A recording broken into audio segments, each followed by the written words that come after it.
तो ये प्रधानमंत्री मोदी के मॉस्को दौरे का बड़ा असर हुआ है। रूस की सेना में शामिल भारतीयों को छोड़ने पर रूस राजी हो गया है। रूस भारतीयों के देश वापसी में भी मदद करेगा। पीएम मोदी ने राष्ट्रपति पुतिन के सामने ये मुद्दा कल उठाया था।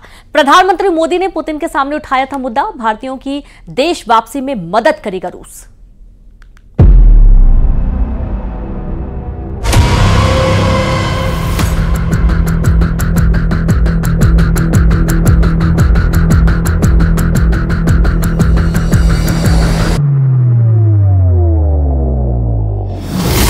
एक ऐतिहासिक घड़ी, एक ऐतिहासिक मुलाकात, एक ऐतिहासिक यात्रा,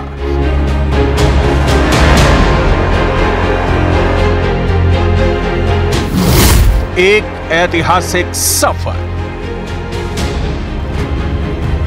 भारत और रूस की दोस्ती का भूत, भविष्य और वर्तमान किसी से नहीं छिपा। सोवियत संघ से लेकर मौजूदा रूस तक दोनों देशों के बीच रिश्ते अभूतपूर्व रहे हैं और यही वजह है कि ग्लोबल पॉलिटिक्स का कांटा रूस की तरफ शिफ्ट हो गया है। रूस के राष्ट्रपति पुतिन और पीएम मोदी के बीच 22वीं सालाना शिखर बैठक के कई डायमेंशन हैं और हर डायमेंशन का अपना महत्व है। यही वजह है कि विदेश मंत्री एस जयशंकर भी इस मुलाकात को नए युग की शुरुआत मान रहे हैं। We are after all two countries who have such a strong history of working together, very steady history of working together. So we did, both of us value very much the need for an annual summit. आंकड़ों से समझते हैं कि भारत और रूस के बीच इस मुलाकात के मायने क्या होने वाले हैं। रूस भारत का चौथा सबसे बड़ा व्यापारिक साझेदार है। दोनों देशों के बीच 2025 तक द्विपक्षीय व्यापार 30 अरब अमेरिकी डॉलर का रखा गया था, लेकिन वाणिज्य विभाग से आया डेटा बताता है कि फाइनेंशियल ईयर 2023-24 में द्विपक्षीय व्यापार 65.70 अरब डॉलर पहुंच गया। और इस तालमेल की नींव पड़ी थी शीत युद्ध के वक्त, जब सोवियत संघ ने महाशक्ति के रूप में और भारत ने विकासशील देशों के अंग के रूप में आपसी सहयोग किया था, जिसका असर दोनों देशों के मौजूदा सहयोग को लेकर देखा जा सकता है। भारत रूस को उसकी जरूरतों का सामान निर्यात करता रहा है, जिसमें दवाएं, organic chemical, electric machinery, mechanical appliances, लोहा और स्टील शामिल है, जबकि रूस की तरफ से तेल, पेट्रोलियम पदार्थ, फर्टिलाइजर, मिनरल रिसोर्स, बेशकीमती पत्थर और वनस्पति तेल आयात होता है। दोनों देशों के बीच रक्षा संबंध भी बेहद खास रहे हैं। इसे समझने के लिए कुछ आंकड़ों पर गौर करना जरूरी है।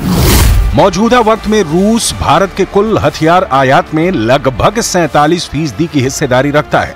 भारत की थल सेना में T-72 और T-90 जैसे रूसी टैंक शामिल हैं, जबकि MiG-21, Su-30, MiG-29 जैसे लड़ाकू विमान भी इस साझेदारी का हिस्सा हैं। ब्रह्मोस मिसाइल को भारत और रूस ने संयुक्त रूप से विकसित किया है। भारत की आधी से ज्यादा पारंपरिक सबमरीन सोवियत डिजाइन की हैं। सारे क्षेत्रों में भारत और रशिया के बीच में बहुत घनिष्ठ संबंध है और संबंध बढ़ रहे हैं।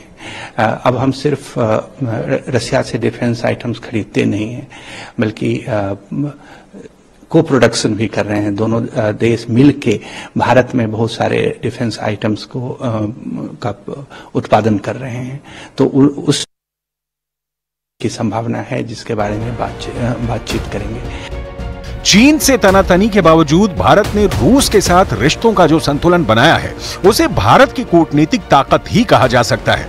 यूएन में आतंकवाद के मुद्दे पर रूस भारत के साथ खड़ा रहा है। जब यूक्रेन के खिलाफ रूस ने जंग का ऐलान किया, तो भारत ने रूस के खिलाफ अमेरिका के रवैये की अनदेखी की और तटस्थ रहकर रूस का साथ दिया। ये भी एक वजह है कि मोदी और पुतिन के इस नई मुलाकात का असर अमेरिका में भी हो रहा है। पीएम मोदी की यात्रा पर पश्चिमी देश बहुत ही बारीकी और ईर्ष्या से नजर बनाए हुए हैं। उनकी निगरानी का मतलब है कि वो इसे महत्व देते हैं और वो गलत नहीं है। इसमें बहुत महत्व देने वाली बात है। इतना ही नहीं, भारत और रूस का सांस्कृतिक जुड़ाव भी किसी से छिपा नहीं है।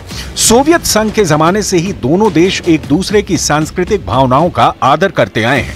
यही वजह है कि पीएम मोदी के लिए रूस पलक पावने बिछाए है। उमंग है, पब्लिक सब we are waiting for him. लोग तरह तरह के लिए प्रिपरेशन कर रहे हैं, सब कोई ये अपने अपने कोई कल्चरल प्रोग्राम्स कर सोच रहा है कुछ है। हम अपने मेनू में भी कई गुजराती डिशेस वगैरह इंट्रोड्यूस किए, lots of thing, even the menu that is made specially, उसमें भी कई नया आइटम्स हम लोग इंट्रोड्यूस किए गुजरात से। That's what's going on. जाहिर है दोस्ती का ये नया दौर एक नया अध्याय लिखने जा रहा है।